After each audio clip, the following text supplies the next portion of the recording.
you have your registration and insurance? Yeah, not for you. How long you lived in Florida? I'm actually from North Carolina. I'm just visiting right now. Oh, you're visiting? Yeah. Okay. Is there a reason that you just drove like extremely fast and ran 2 stop signs in that parking lot in that street back there? How much you had to drink tonight? Just 2 beers. 2 beers? Yeah. What time?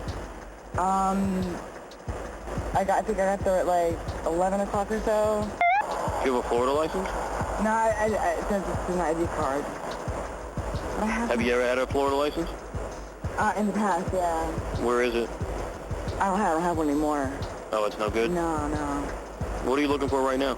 I'm from North Carolina. You're looking for your North Carolina license? Yeah, and it should be totally in here, and it's not. Do you not recall handing it to me? Are they able to understand instructions? Are they able to have a conversation with the officer? If the officer asks for their driver's license, do they respond appropriately? How much did you have to drink tonight? 2 beers. 2? Yeah. So after 2 beers, you can't remember 3 times that you already handed me your license? All right, what I'd like you to do is stand on the light and face me, please. Put your feet together, your hands here. I want you to remain like that. Don't start until I ask you. Do you understand? When I ask you to begin, whatever leg you choose, and I don't care which one, you're going to hold one of them 6 inches off the ground, like so, with your foot straight. I want you to look at your foot and count. 1001, 1002, 1003, and keep counting like that until I ask you to stop. Do you understand those instructions? Yeah. Go ahead and begin, please. 1001, 1002, 1003, 1004. Are they having a problem with walking, with talking? Do they have slurred speech? Do they have a flushed face? Do they have bloodshot, glassy eyes?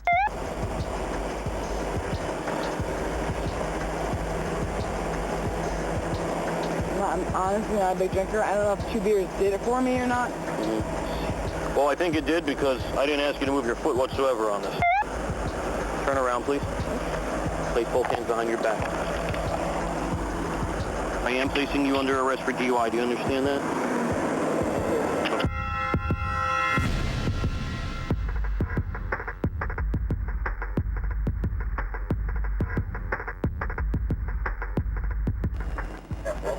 Oh my God. Oh my God. I'm getting arrested. Oh my God.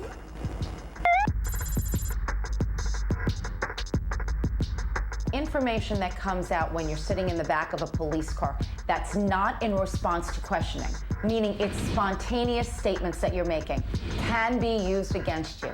Because in the back of a police car, you don't have a reasonable expectation of privacy. You really need to do this to me? I'm not a drinker. I got cheated on. I had 2 beers. I'm not a drinker at all. You have to do this, don't you? I am arresting you, yes. I've never been arrested in my life. I can't believe it.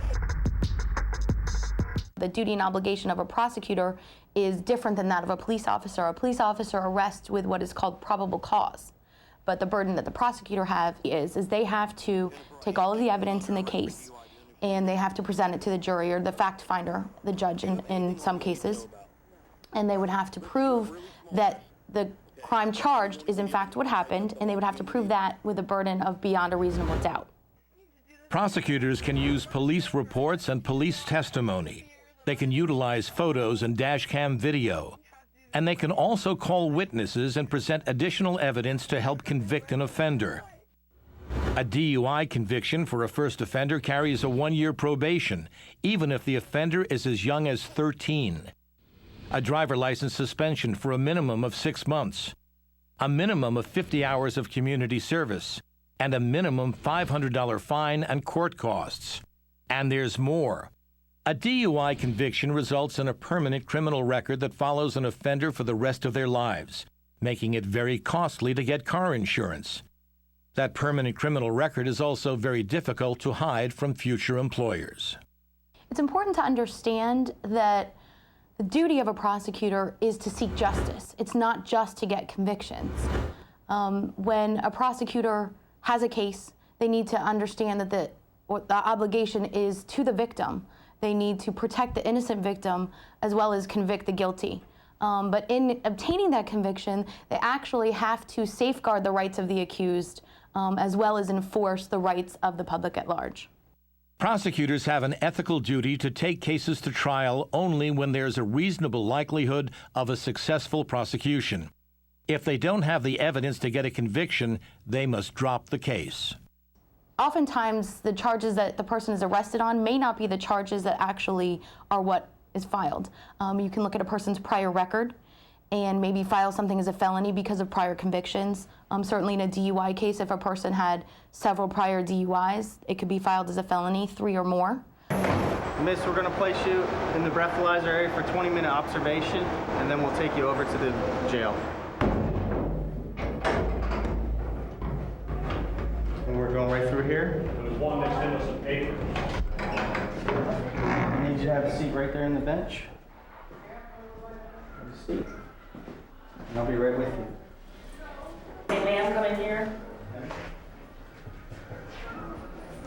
I need you to place your back and face the camera. Keep your head straight. When your photograph is taken now and you're arrested, you need to assume that it will be everywhere. Your mugshot becomes public record and will likely appear in your local newspaper. It may even show up on internet sites like Twitter and Facebook. And to your right. You're going all the way down to the gray chairs down here. Most people have very little contact with the legal system other than a simple traffic ticket.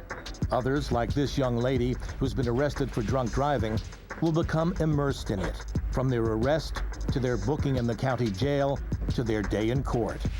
You're gonna have a seat right here in the gray chair. Ma'am, come here, please. To your right arm. Thank you.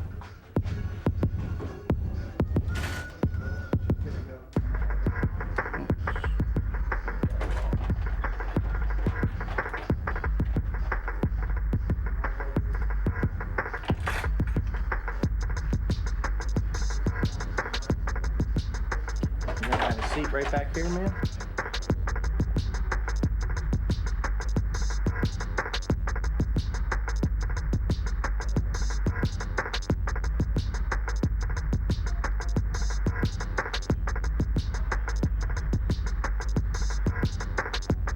My God! I'm being arrested! Oh my God!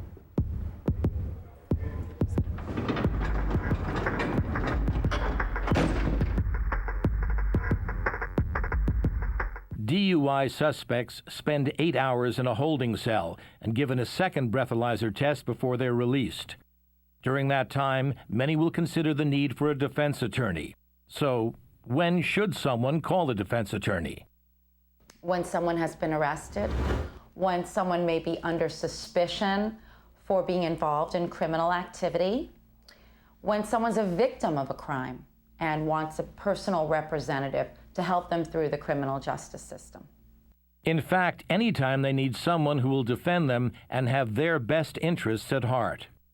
When you go to court for the first time for your arraignment, when you're entering a plea of guilty or not guilty, your lawyer or yourself will get what's called the discovery packet from the prosecutor. What that is all of the police reports, a listing of all of the evidence against you. In DUI cases, that would include dash cam video, breath testing, audio tapes, photographs, witness statements, and a list of all the witnesses they plan on using against you.